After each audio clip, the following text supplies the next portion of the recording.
pastinya jika besok melaju ke final dan juga insya Allah juara. Nah ini dia ada skuad utama dari Indonesia masih tetap sama, artinya ini akan ada perlawanan yang cukup signifikan walaupun kita tahu bersama bahwa Vietnam juga menurunkan tim inti di Indonesia kemarin, tapi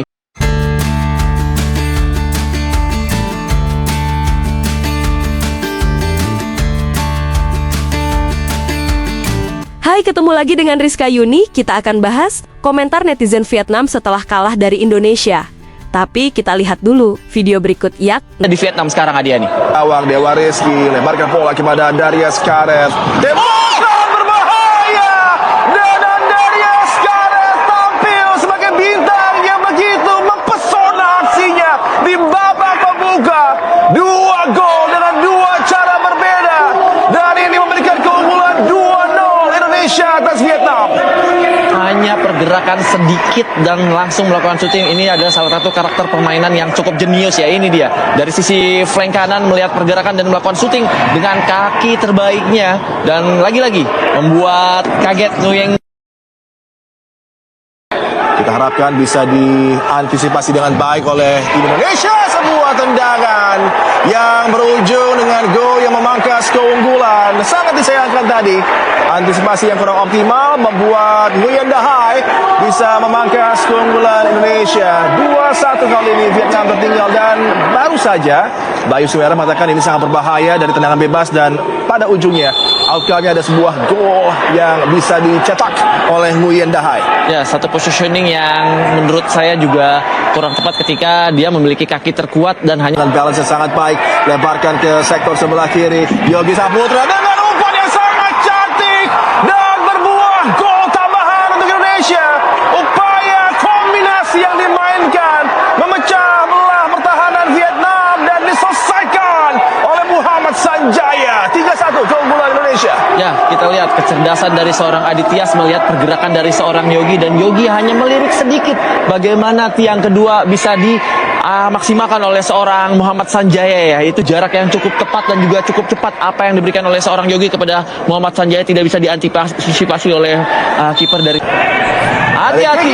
Sebuah tendangan berbahaya gagal untuk bisa diantisipasi dengan baik dan Trin Chong Dai menghidupkan lagi peluang Vietnam. Futsal Indonesia kuat banget. Kalah lagi dari Indonesia. Kini Indonesia dan Thailand telah jauh melampaui Vietnam. Futsal Indonesia sedang berkembang pesat. Tetapi apakah Indonesia memiliki program naturalisasi? Indonesia sekarang menjadi juara dunia. Kawan-kawan, jangan terlalu berkhayal. Tidak ada yang mengejutkan tentang itu. Tahukah Anda perbedaan antara juara kedua Piala Dunia dan juara kedua Piala Asia? Ini hanyalah tim junior dari Indonesia. Mereka selalu kalah. Memenangkan 1 atau 2 pertandingan saja sudah merupakan kemenangan besar. Mentalitas tim Futsal Vietnam sangat buruk. Mereka bermain bagus tetapi tidak bisa menang karena tekanan psikologis saat menghadapi Thailand dan Indonesia. Vietnam selalu membuat kesalahan, atau yang kita sebut pengaturan pertandingan. Apakah tim Indonesia yang menjadi runner-up beruntung bermain di kandang sendiri? Mari kita lihat siapa sebenarnya kakak besar Iran itu. Mengapa Indonesia menjadi jauh lebih kuat dalam 2 atau 3 tahun terakhir? Atau justru kita menjadi terlalu lemah? Vietnam sedang dalam masa transisi, bambu tua belum menumbuhkan tunas baru, sementara Indonesia sudah mulai bergerak. Thailand juga bersikap tegas terhadap mereka. Vietnam tidak mampu menghadapinya.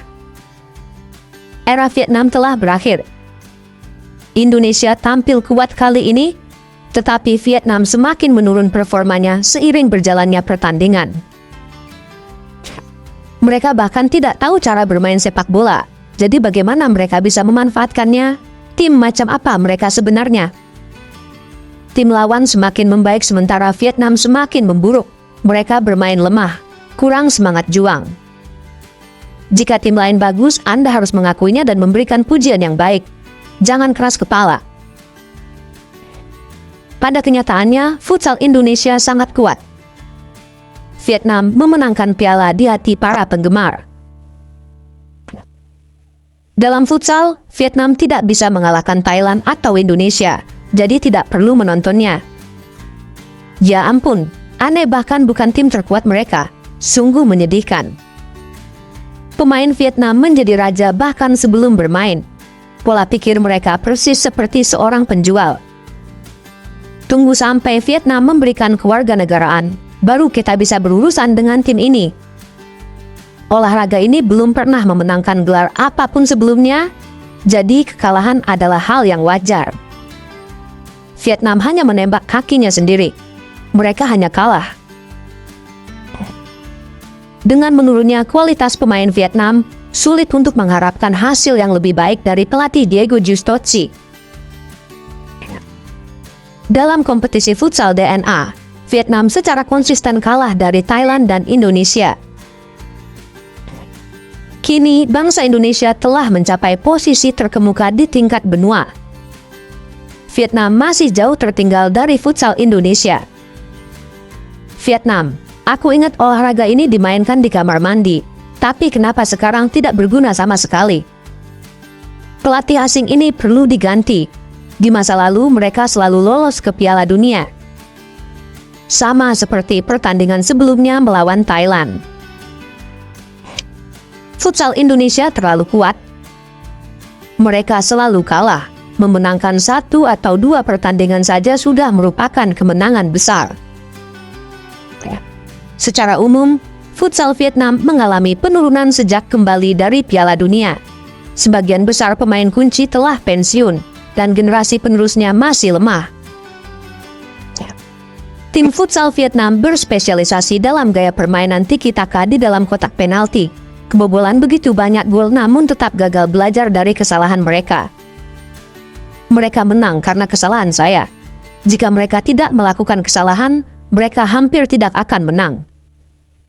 Ayolah teman-teman, beri kesempatan kepada pasukan yang sombong itu untuk pamer.